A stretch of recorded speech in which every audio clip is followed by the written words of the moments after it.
He's not giving me mic. Sir तो give mic को sir mic तो दीजिए, ले ले माइक तो दीजिए। माइक दीजिए, लेकिन बोलेंगे आप।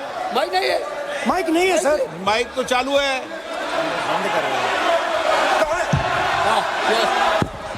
अँटी पेपर लीक विधेयकावरती आज लोकसभेमध्ये चांगलंच घमासान झालंय.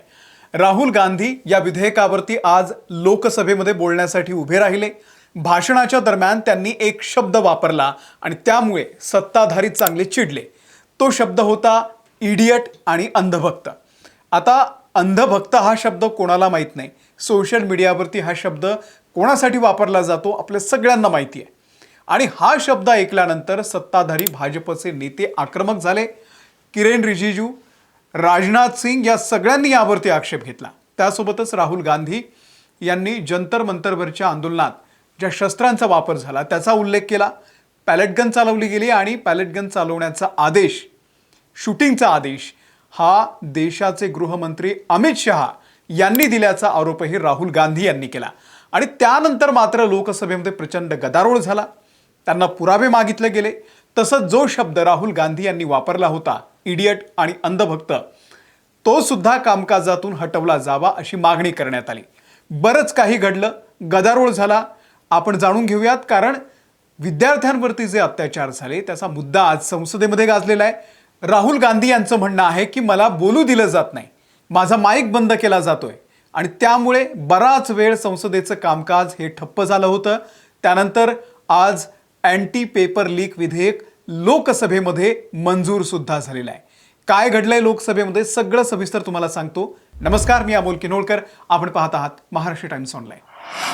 तर झालं काय, राहुल गांधी यांनी अँटी पेपर लीक विधेयकावरती बोलण्यासाठी आज आपल्या भाषणाची सुरुवात केली. त्यांनी सुरुवातीला सांगितलं की आंदोलनाच्या दरम्यान मी एका विद्यार्थिनीशी बोललो. तिने मला 3 कॅटेगरी सांगितल्या. पहिली कॅटेगरी विद्यार्थी जे सतत काहीतरी शिकत असतात, मग शेतकरी असतील, गृहिणी असतील, कोणीही असेल, ते सतत काहीतरी त्यांना शिकायचं असतं. दुसरी कॅटेगरी आहे इडियट, मूर्ख, ज्यांना वाटतं आम्ही शहाणे आहोत. आणि तिसरी कॅटेगरी आहे अंधभक्तांची. जसं राहुल गांधी यांनी अंधभक्त हा शब्द उच्चारला तसे सत्ताधारी बाकांवरचे नेते उठून उभे राहिले. त्यांनी या शब्दावरती आक्षेप घेतला. राहुल गांधी म्हणाले मी तुम्हाला म्हणालोच नाहीये, पण त्यावरती रिजिजू हे आक्रमक झाले. त्यांनी हे शब्द कामकाजातून वगळायला सांगितले. राहुल गांधी म्हणाले ठीक आहे, पण जेव्हा पुढे ते बोलण्याचा प्रयत्न करत होते सत्ताधारी बाकांवरून सातत्यानं गोंधळ घातला जात होता, त्यांना बोलू दिलं जात नव्हतं. शेवटी राहुल गांधी खाली बसले आणि म्हणाले की आम्हाला बोलूच दिलं जात नाही. बोलायला सुरुवात केली की रिजिजू उभे राहून ज्ञान देतात. अध्यक्षही त्यांना रोखत नाहीये.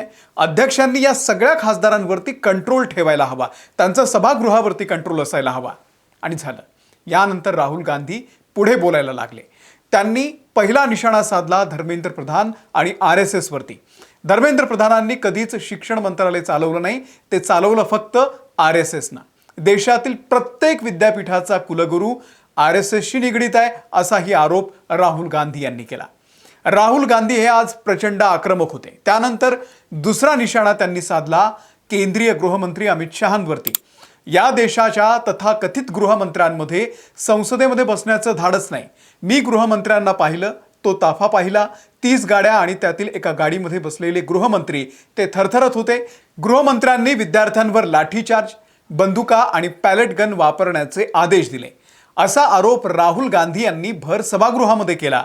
मात्र सत्ताधाऱ्यांचा यामुळे तिळपापड झाला. राहुल गांधी कशाच्या आधारावरती बोलतायत असे खोटे आरोप केल्यानंतर त्यांनी आता माफी मागावी अशी मागणी संसदीय कार्यमंत्री किरेन रिजिजू यांनी केली. वाद भडकला. इतका भडकला की राहुल गांधी यांचा माईक सुद्धा बंद करण्यात आला होता. कामकाज स्थगित करण्यात आलं. त्यानंतर प्रियंका गांधी यांनी लोकसभा अध्यक्षांची त्यांच्या दालनामध्ये जाऊन भेट घेतली आणि सत्ताधारी खासदारांकडून विरोधकांच्या भाषणामध्ये जो व्यत्यय आणला जातोय त्याबद्दल आज तक्रार केलेली आहे. त्यानंतर पुन्हा कामकाज सुरू झालं. लोकसभेमध्ये राहुल गांधींच्या आरोपांना मंत्री जितेंद्र सिंग यांनी उत्तर दिलं. ते काय म्हणाले? ते म्हणाले की जेव्हा राहुलजी म्हणतात की गोळीबार करण्याचे आदेश गृहमंत्र्यांनी दिले आणि ते त्याचे पुरावेही देऊ शकत नाही, तेव्हा लक्षात घ्या की गोळीबार करण्याचे आदेश मंत्री नाही तर दंडाधिकारी म्हणजे मॅजिस्ट्रेट जिल्हाधिकारी म्हणजे डीएम किंवा उपविभागीय दंडाधिकारी एसडीएम देतात. राहुल यांच्याकडे सार्वजनिक जीवनाच्या अनुभवाचाही अभाव आहे.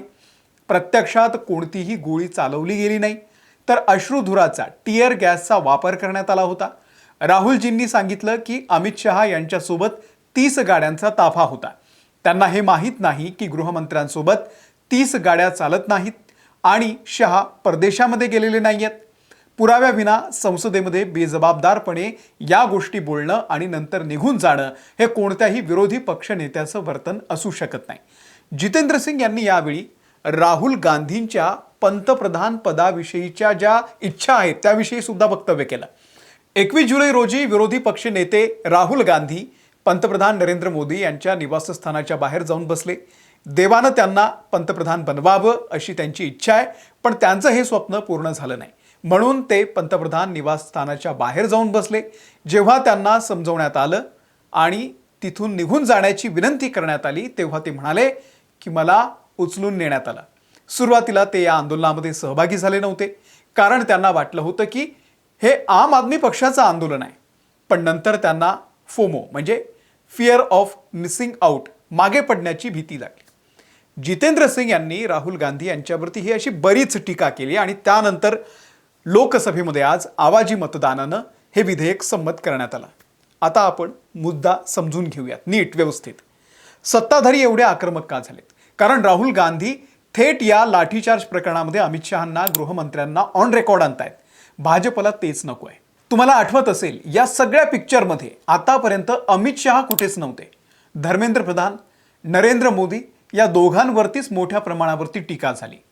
आता भाजपचे खासदार राहुल गांधींना पुरावा मागतायत. मला सांगा, कालच ते भाजपचे खासदार निशिकांत दुबे नेहरूंना अय्याश म्हणाले. ऑन रेकॉर्ड संसदेच्या कामकाजामध्ये अय्याश शब्द वापरला. तेव्हा त्यांनी कोणते पुरावे दिले होते? म्हणजे हे सगळ्यांना बोलायला मोकळे आहेत. आज नेहरू तर जिवंत नाही आहे, पण त्यांचं नाव घेऊन सातत्यानं आरोप केले जात आहेत. ते सुब्रमण्यम स्वामी जे आहेत ते सातत्यानं आरोप करतात मोदींविषयी. तुम्ही बऱ्याच मुलाखती त्या बघितलेल्या असतील. ते ऑन कॅमेरा बोलतात. त्यांना भाजपचे नेते पुरावा मागत नाहीत. कदाचित ते खरंच पुरावे देतील अशी भीती भाजपच्या नेत्यांच्या मनामध्ये असेल. आणि जेव्हा या भाजपच्या नेत्यांवरती येतं तेव्हा मात्र त्यांना पुरावे हवे असतात. अय्याश हा असंसदीय शब्द नाहीये का? इडियट शब्दावरती, अंधभक्त शब्दावरती आक्षेप आहे. इडियट हा अपार्लमेंटरी शब्द कसा असू शकतो? म्हणजे 3 इडियट नावाचा सिनेमा येऊन गेलेला आहे. सेन्सॉरने त्याला मान्यता दिलेली आहे. हे काय चाललंय तुम्हीच सांगा. म्हणजे कमेंट करा, व्यक्त व्हा की राहुल गांधी यांच्यासोबत जे होतंय, विरोधकांना बोलूच द्यायचं नाहीये अशी एक प्रकारची स्ट्रॅटेजी सध्या सुरू आहे का? त्यांचा आवाज दाबण्याचा प्रयत्न सुरू आहे का? याबद्दल तुमचं नेमकं काय मत आहे? आज लोकसभेमध्ये जे झालेलं आहे त्याबद्दल आपली काय नेमकी प्रतिक्रिया आहे? आम्हाला खाली कमेंट बॉक्समध्ये नक्की सांगा. या व्हिडिओमध्ये मी इथेच थांबतोय. आमच्या महाराष्ट्र टाइम्सच्या यूट्यूब चॅनलला जर तुम्ही सबस्क्राईब केलेलं नसेल सबस्क्राईब करा. फेसबुकवरती आहोत, इंस्टाग्रामवरती आहोत, तिथेही आम्हाला फॉलो करा. धन्यवाद.